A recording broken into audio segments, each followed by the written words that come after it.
I live in a little evidence-based bubble. I tend to unfollow most health practitioners who might be considered my peers or people in the same industry as me. Not because I think I'm right about everything, but I really dislike the tribal element of my industry and how you have to be one thing or another and you have to use this method or this method. I consume good information about health. I hope that I create good content, and definitely it's evidence-based content about health. And I just assumed because we have better quality of information available to us, if you know where to look, that people were upskilling themselves in the area of health, becoming a little bit more savvy around fad diets and when they were being sold to, when stuff might seem too good to be true, or the information is just out there because somebody's got an agenda. A quick scroll of my social media this afternoon shows me that's just not true. I'm seeing a lot of people talking about how they're unhappy with their health at the moment.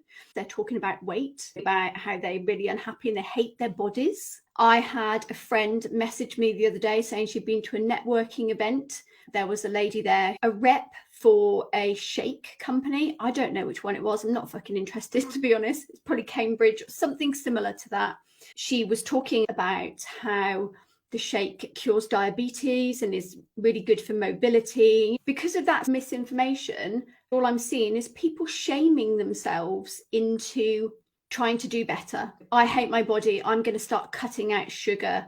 I read somewhere that if you cut out all carbohydrates, that's really good for you. Someone else who's completely cutting out sugar, wheat, dairy, and they're going to do that for 2 months. If this doesn't sort me out, nothing will. People shaming themselves and into action about their diet, but also swallowing, no pun intended, all of this misinformation that is around. And I was really shocked that people still say this shit out loud. Yeah, I sell shakes to people and it cures their diabetes. What the fuck? It's just really frustrating for me. It seems to be getting worse. If I think, for example, of Steven Bartlett, this is a guy who's got a massive fucking platform. How many people listen to that podcast, Diary of a CEO? I feel like his booking strategy right now is how many fucking wellness clowns can I round up and give airtime to? This is a guy who's got massive influence and he chooses to book people like Tim Spector or Giles Yeo or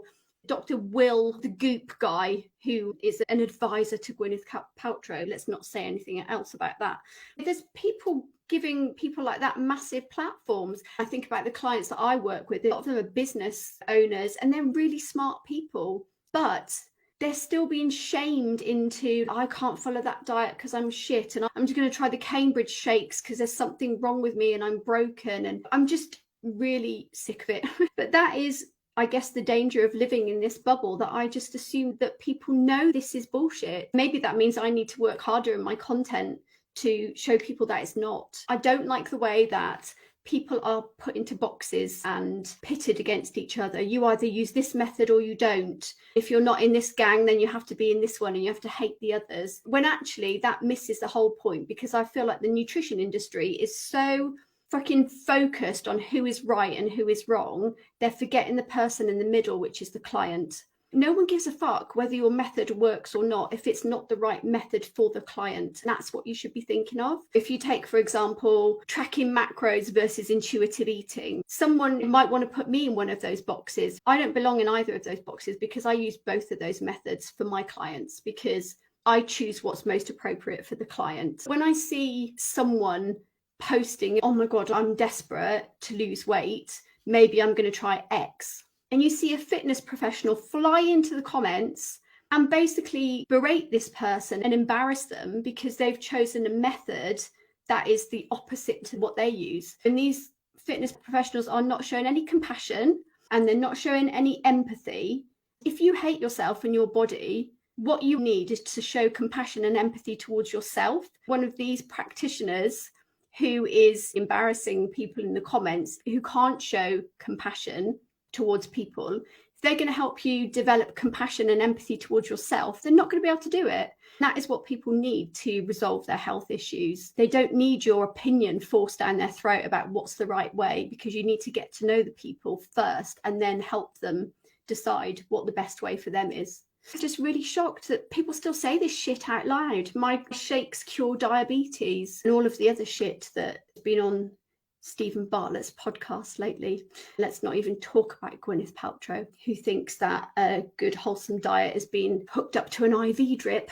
I think that's called disordered eating, Gwyneth. Anyway, I think that's enough of me ranting today. If you are feeling like you hate yourself and your body, be kind to yourself, because there's no point in trying to shame yourself into action. Go find yourself a client-centric practitioner who is not so married to their method that they ignore what's best for you.